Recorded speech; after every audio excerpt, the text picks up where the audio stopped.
Hey guys, it's Sarah. I have a little bit of extra free time, so I wanted to make a quick video about the muscles that are involved with facial expression and the muscles of the head and neck in general.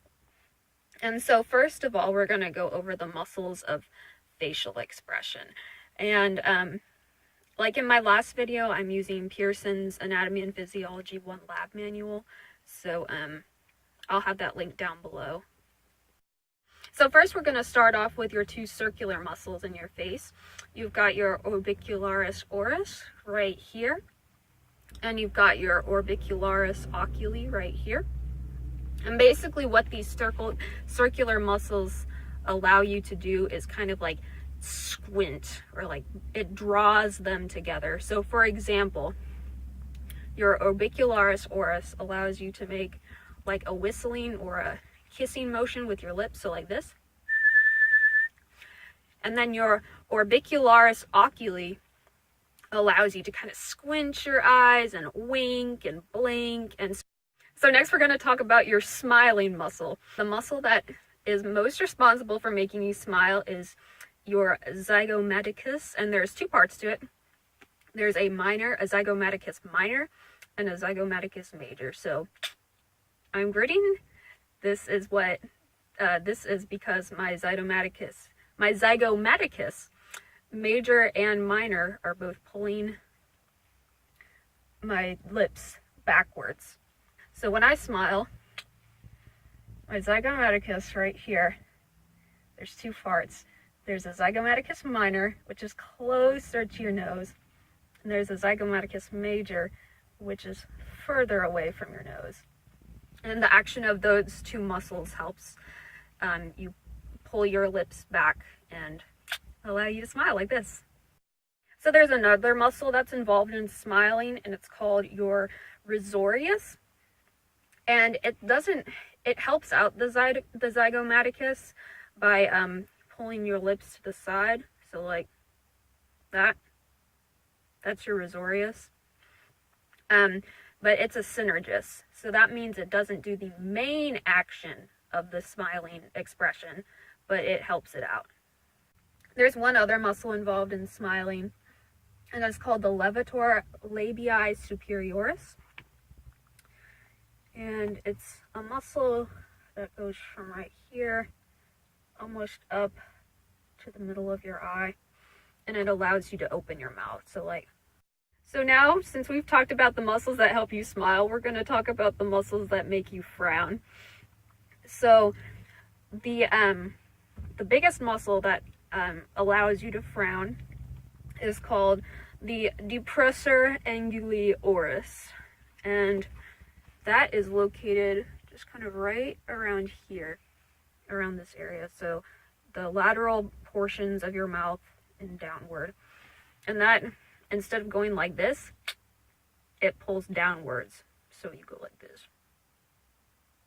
Like after you've seen a really sad chick flick. Your depressor anguli oris, you can remember that because you frown when you're depressed, is the biggest muscle that helps with frowning, and because it acts oppositely of the zygomaticus, it's a zygomaticus antagonist. Your mentalis is also a muscle that helps you to frown. It's this little muscle right here in your chin. And what it does is kind of wrinkles your chin and pulls your lower lip downward. So if you go like that, oh, I'm shad. Basically, what happens is your depressor anguli oris, pulls the corners of your mouth down like this, and then your mentalis, this muscle right here in your chin, pulls your lower lip down. So the depressor labii inferioris is also a muscle that's located right here, and it assists in frowning as well. So when you frown, you've got the action of three major muscle groups. You've got your depressor anguli oris, which pulls the corners of your lips down. You've got your mentalis right here, and that helps you to stick your lower lip out.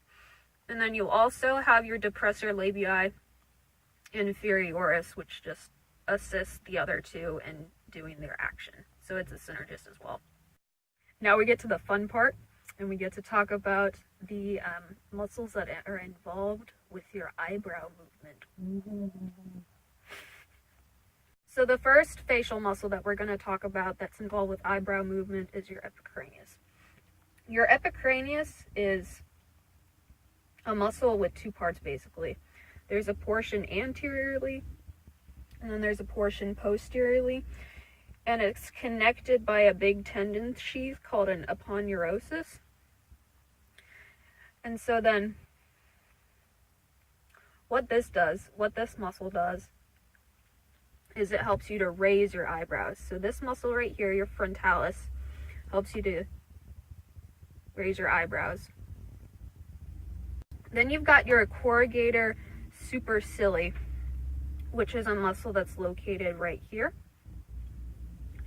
And this is the muscle that you use when you're angry or you're looking at somebody like, what did you do? It pulls your eyebrows towards your nose. So those are all the muscles that are used in facial expression. And now we're going to talk about the muscles that are used to aid in the digestion of food. So first off, we've got your buccinator, and your buccinator is a muscle that resides in your cheek. And basically what this muscle does is it allows you to chew. It helps chewing your food by allowing you to hold stuff in between your teeth.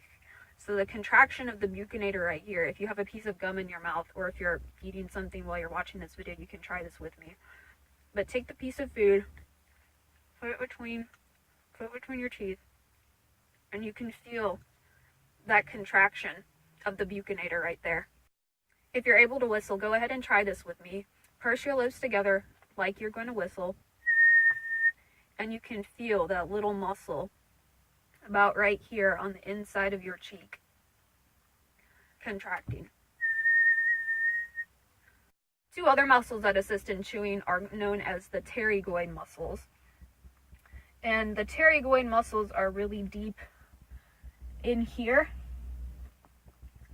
They help you to tear your food apart or chew it. So that's basically all you need to know for the pterygoid muscles. Your masseter is a big muscle that's located about right here. And what it does is your mouth's open, and it allows you to close your jaw. So when the masseter contracts right here, it works against gravity, and it allows your jaw to close. So those are all of the muscles involved in facial expression and chewing. I hope y'all enjoyed this video, and definitely if you have a moment to yourself, or if you're in a quiet kind of private place, I would recommend doing these actions and then trying to figure out which muscle makes the action. So I would highly recommend doing these actions, because it will help to solidify exactly where the muscles are in your face. It will give you a practical application for what you're learning, if that makes sense. Anyways, I hope this helped you, and have a wonderful day. Bye.